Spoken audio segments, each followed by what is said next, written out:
আমরা খুবই বেশি আনন্দিত। আজকে আমি কেন্দ্র থেকে এসেছি। আজকের ইসলামী বিশ্ববিদ্যালয় শাখার উদ্যোগে আয়োজিত আজকের এই নববর্ষ প্রকাশনা উৎসব 2025 এখানে অংশগ্রহণ করতে পরিদর্শনে এসেছি। আমি এখানে এসে যেটা দেখেছি অত্যন্ত ভালো লেগেছে। খুব চমৎকার একটি আয়োজন। আসলে বিগত সময়ে ছাত্র শিবিরকে যেভাবে সাধারণ ছাত্রদের কাছে, সাধারণ শিক্ষার্থীদের সাথে যেভাবে উপস্থাপন করা হয়েছে, একটি পূর্ণাঙ্গ ভুল মেসেজ তাদেরকে দেওয়া হয়েছে। আসলে ছাত্র শিবির কি চায়, কেন চায়? ফ্যাসিবাদের সময়ে যে একটি ত্রাসের রাজত্ব, আমাদের দেশের সাধারণ শিক্ষার্থীরা ছাত্র রাজনীতি তার মানে এটাই বুঝে ফেলেছে যে একটি লেজুর ভিত্তিক ছাত্র রাজনীতি এবং ত্রাসের রাজনীতি, এটাই তারা বিশ্বাস করেছে। কিন্তু না, ছাত্র শিবির বাংলাদেশে একটি উদাহরণ তৈরি করেছে। না, ছাত্র শিবির ছাত্র রাজনীতি কোনো সময় লেজুর ভিত্তিক হওয়া উচিত নয়। আর ছাত্র রাজনীতি হচ্ছে ছাত্রদের জন্য রাজনীতি। তার জন্য এই কাজ আপনারা ইতিমধ্যে দেখতে পেয়েছেন যে আজকে যে আয়োজনটা ছাত্র শিবির ইসলামী বিশ্ববিদ্যালয় সহ সারা দেশে এটি চলমান, একটি চমৎকার আয়োজন। আর ইসলামী বিশ্ববিদ্যালয়ে এই আয়োজনের মধ্যে যে ব্যাপক সাধারণ শিক্ষার্থী যে ব্যাপক সাড়া পেয়েছি, এটা অসাধারণ একটি। গতকালকে প্রচুর আপনারা ইতিমধ্যে অবশ্যই আশপাশে দেখতে পেয়েছেন যে প্রচন্ড পরিমাণ ভিড় যে ছাত্র শিবিরের আয়োজন করেছে। যে আমাদের এখানে আসলে শিক্ষা বান্ধব একটি ছাত্র রাজনীতি আমরা করতে চাই, যার কারণে একটি দায়িত্বশীল ছাত্র সংগঠন থেকে সাধারণ শিক্ষার্থীদের জন্য, এই জাতির পরিবর্তনের জন্য, নৈতিকতা সমৃদ্ধ, সৎ, দক্ষ এবং দেশপ্রেমিক নাগরিক তৈরিতে ছাত্র শিবির গুরুত্বপূর্ণ ভূমিকা পালন করে আসছে। ছাত্র শিবিরকে এতদিন তারা প্রকাশ্যে আসতে দেয়নি ফ্যাসিবাদ, কিন্তু এখন ছাত্র শিবির 5ই আগস্ট গণ অভ্যুত্থানের পরবর্তী সময় যে কার্যক্রমগুলো করছে আপনারা দেখছেন। জাতীয়ভাবে আমরা সায়েন্স ফেস্ট করেছি, এছাড়া অন্যান্য জুলাই বিপ্লব নিয়ে বেশ কিছু প্রোগ্রাম হয়েছে আমাদের ইসলামী বিশ্ববিদ্যালয়ে। আমি তখন দায়িত্বশীল সভাপতি ছিলাম। বেশ কিছু আয়োজন করা হয়েছে। সব মিলিয়ে ছাত্র শিবির যেন এখন সারা বাংলাদেশের সাধারণ শিক্ষার্থীদের মাঝে ব্যাপক হারে গ্রহণযোগ্যতা পেয়েছে। আমি মনে করি আমরা ছাত্র সংগঠনের দায়িত্বশীল হিসেবে আমরা যদি এটা ধরে রাখতে পারি, সাধারণ শিক্ষার্থীদের দাবি আদায় যদি কাজ করতে পারি, এই শিক্ষা বান্ধব এই কার্যক্রম যদি আমরা পরিচালনা করতে পারি, তাহলে বাংলাদেশ থেকে এই যে ত্রাসের যে ছাত্র রাজনীতি ছিল এটা দূর হবে ইনশাআল্লাহ। আমরা এখানে বিশেষ করে ইসলামী বিশ্ববিদ্যালয় দিয়েই আমরা এটা স্টার্ট করতে চাই, একটি সুন্দর ছাত্র রাজনীতি উপহার দিতে বাংলাদেশকে। আর ইসলামী ছাত্র শিবির সম্পর্কে যদি আপনাদেরকে বলতে চাই, তাহলে ইসলামী ছাত্র শিবির এজ একটি ইনস্টিটিউশন, আলহামদুলিল্লাহ, এখানে একটি ছাত্র যদি ইসলামী ছাত্র শিবিরের সদস্য সিলেবাস, সাথী সিলেবাস, কর্মী সিলেবাস, এই সিলেবাসগুলো পড়ে, এখানে সব সিলেবাসের বই আমরা এখানে শো করেছি, এগুলো যদি পড়ে তাহলে সে তার নৈতিকতা সমৃদ্ধ একটি জীবনযাপন সে উপহার পাবে ইনশাআল্লাহ।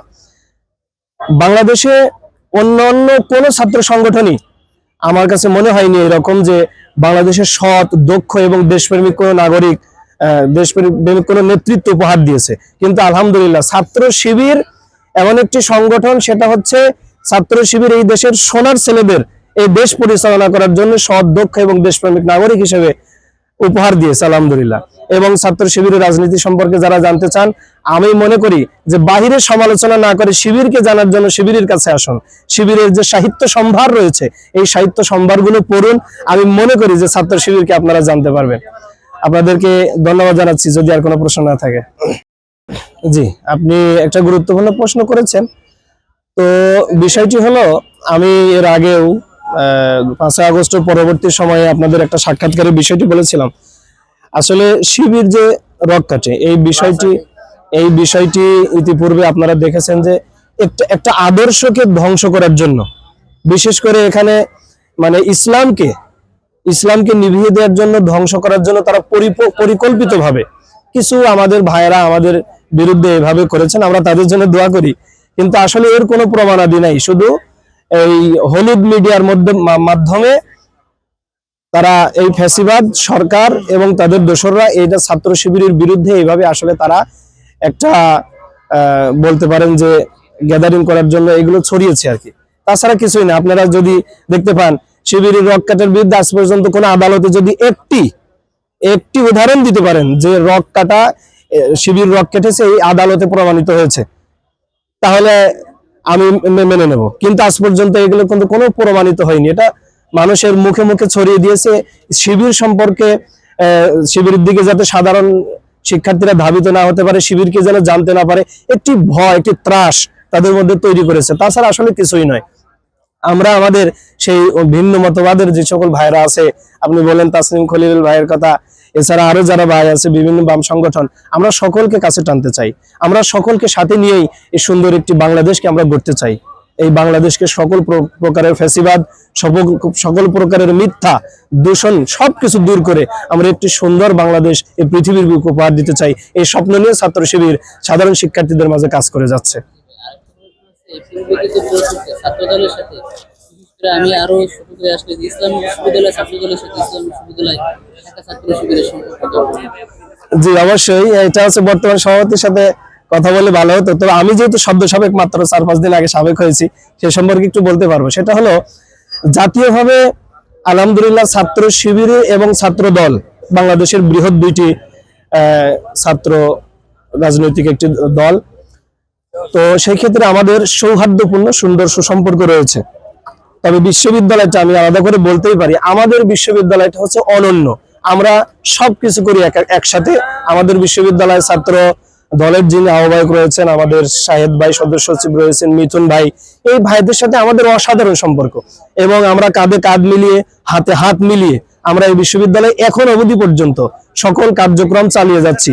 আশা করি ইসলামী বিশ্ববিদ্যালয় এটার ঐতিহ্য থাকবে এবং ইসলামী বিশ্ববিদ্যালয় একটা মডেল হিসেবে সারা বাংলাদেশে তৈরি হবে, যে আদর্শ বা মতবাদ ভিন্ন হলেও, চিন্তা চেতনা ভিন্ন হলেও দেশের স্বার্থে, জাতির স্বার্থে এই ছাত্র সংগঠনগুলো একসাথে হাতে হাত রেখে কাজ করতে পারে। আমরা এখানে ছাত্র দলের সাথে আমাদের সৌহার্দ্যপূর্ণ সুসম্পর্ক রয়েছে, আমরা একসাথে কাজ করে যাচ্ছি। আপনারা ইতিমধ্যে অবশ্যই দেখেছেন, যেহেতু সাংবাদিকতা ক্যাম্পাসে করেন, আজ পর্যন্ত ছাত্র দলের সাথে কোনো ক্লেশে ছাত্র শিবির যায়নি বা ছাত্র দল শিবিরের সাথে কোনো ক্লেশে আসেনি আর কি। বিগত সময়ে দেখছি যে ছাত্র শিবিরের ছাত্রদের সাথে খুব একটা দেশীয় অস্ত্র নিয়ে তারা বাংলাদেশে এই সম্পর্কে এখন আপনি বলছেন দেখেন, বিগত সময়ের কথা অতটা বলতে পারবো না, ওই সময় আমরা ছিলাম না, আমরা জানি না। তবে যতটুকু শুনেছি সেটা হচ্ছে বর্তমান যেই একটা জেনজি রয়েছে বলা যায়, ঠিক আছে, বিপ্লব পরবর্তী সময়ে যারা বিপ্লব করেছে এই ছাত্র জনতা, এখন আর সেই মহড়া দেওয়া রাজনীতি, অস্ত্র নিয়ে মহড়া দেওয়া রাজনীতি বা একে অপরকে পাল্টা ধাওয়া রাজনীতি, এটা এই সমাজ আর চাচ্ছে না, এই ছাত্র সমাজের এগুলো আর চাচ্ছে না। এই বিপ্লবের চেতনা নিয়ে আগামী দিনগুলো ছাত্র শিবির এগিয়ে যেতে চায় আর কি।